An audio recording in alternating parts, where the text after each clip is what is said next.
tadbirkor uchun foydasi. Masalan, deylik, ilgari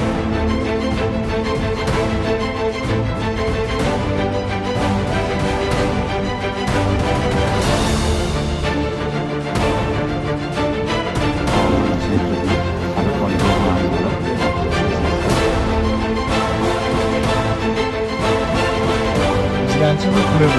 Misol 4% soliq to'ladi. Hozir buni yangi internet holisini qadar. Akajon, hammangiz bor. Buni joriy yildan boshlab prezidentimiz 240 qaror bersan, ya'ni tadbirkorlar 1% soliq qo'yibdi.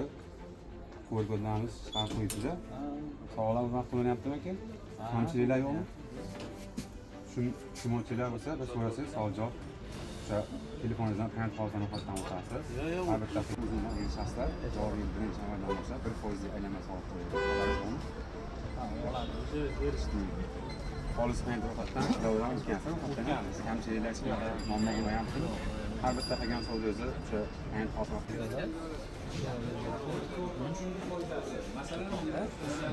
Screenshot qiladi. Xo'sh. Bundan yo'qlik bo'lmasa, o'z telefon zaryad tugab qolgan paytda boshqa telefonga kirish imkoni bor.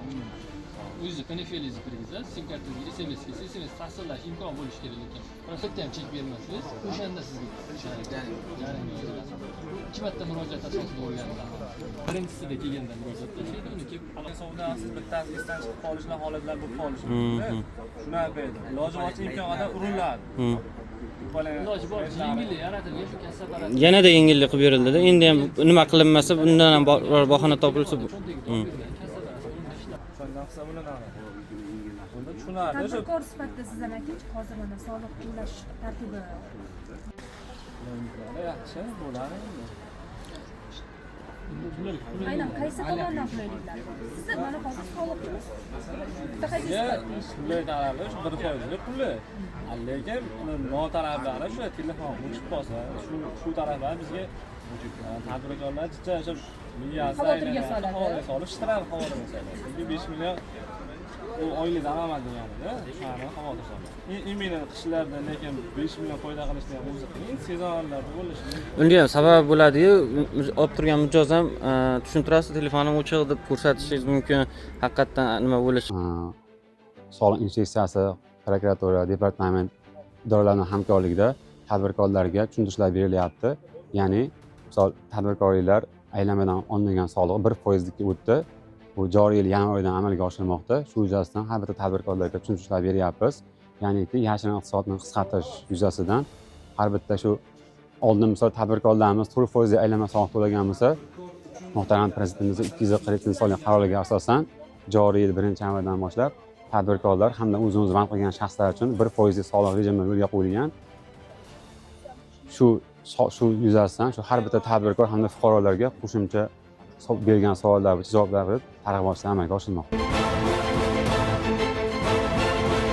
Izganchi bu to'laydi. Misol 4% soliq to'ladi. Hozir buni yangi internet holisini qadar.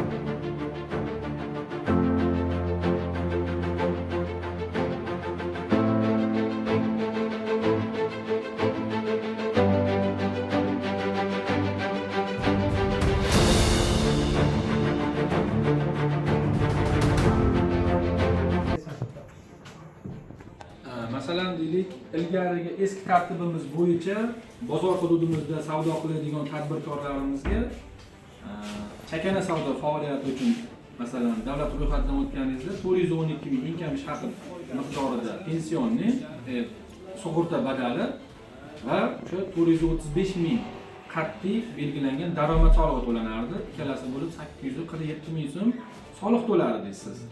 Endi prezidentimiz 247 sonli qarorlari bilan 2026-yil 1-yanvardan boshlab har bir tadbirkorlik subyekti va o'zini o'zi band qilgan hamma tadbirkor va o'zini o'zi band qilgan shaxslar maxsus belgilangan tartibda QR kod orqali savdo qilishi majburiy etib belgilandi. Bunga ko'ra siz 412 ming so'm miqdorida o'sha sug'urta badalini to'laysiz, bir eng kam ish haqining bir barobarida va daromad solig'i to'lab turgan 435 mingiz bekor qilinib, savdo faoliyatingizdan, umumiy savdodan 1% miqdorida aylanma soliq to'ladingiz.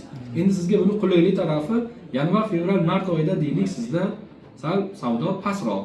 Misol uchun deylik bir oyda 20 million savdo bo'ldi. Siz 200 ming so'm aylanma soliq to'laysiz. 435 ming daromad solig'i emas. Endi qaysidir oyda sizda savdo ko'p bo'lsa, ko'payadi. O'sha har bir savdoingizni shu sizga nima deydi? Haqiqatga yaqin bo'ldi solig'imizni to'lovi. Savdo qilgan odam 1% solig'ini to'laydi, savdo kamroq qiladigan odam kamroq bo'lib o'sha hamma narsa